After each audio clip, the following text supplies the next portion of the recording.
La 10e session de la commission mixte de coopération Congo-Chine, tenue par visioconférence, a permis aux parties prenantes d'évaluer le niveau d'évolution des projets menés par la Chine au Congo, tant dans les domaines des infrastructures et de santé. Le ministre congolais des Affaires étrangères, de la coopération et des Congolais de l'étranger a exprimé sa satisfaction pour l'aboutissement de cette coopération qui contribue au développement du pays. Monsieur le ministre, la tenue de cette 10e session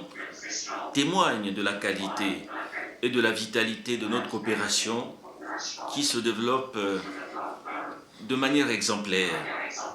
sur la base du principe gagnant-gagnant. Et c'est ici l'occasion indiquée de saluer la décision du président de la République populaire de Chine de faire de la République du Congo un pays pilote en matière de capacité de production et d'élever notre partenariat stratégique au niveau du partenariat stratégique global. Ces dernières années, notre coopération bilatérale, fortement soutenue, fortement boostée par le Forum Chine-Afrique, a contribué à la transformation qualitative de la République du Congo, à travers la construction de nombreuses infrastructures dans les domaines de la santé, de l'éducation, de l'habitat, des transports, de la communication, sans oublier la valorisation des ressources naturelles, notamment dans les secteurs des mines et de l'économie verte. Ces grandes réalisations ont eu un impact positif dans le pays et ont considérablement amélioré les conditions de vie des populations congolaises. Si l'ensemble de ces performances constitue pour nous un motif de satisfaction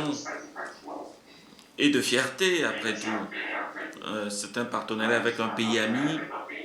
il y a cependant lieu de faire observer que beaucoup d'autres projets n'ont toujours pas démarré ou n'ont toujours pas connu un début d'exécution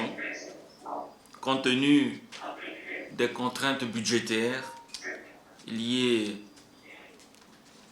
à la crise économique qui frappe durement notre pays depuis 2014 avec la chute drastique, mais vous le savez, des prix du pétrole et aujourd'hui aggravée par la pandémie que nous avons évoquée tout au début. En dépit de cette situation difficile, mais tout en nous fondant sur la force de notre partenariat stratégique global, nous pensons que nous devons saisir l'occasion que nous offrent les présents travaux de notre grande commission mixte pour examiner minutieusement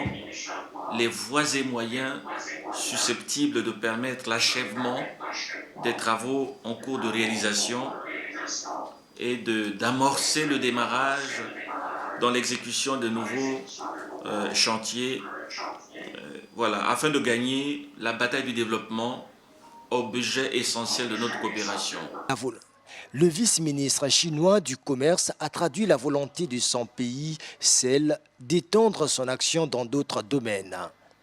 Au cours de ces échanges, le ministre de l'Aménagement, de l'Équipement du Territoire, des Grands Travaux, Jean-Jacques Bouya, en sa qualité de président du comité de suivi des accords du Forum de coopération sino-africaine, a mis l'accent sur un certain nombre de projets phares qui nécessitent, comme d'autres d'ailleurs, l'appui financier de la Chine. Il s'agit notamment du projet de la 3e phase de la couverture nationale en télécommunication avec la société Huawei. Ce projet répond aux besoins du pays de se projeter vers la modernité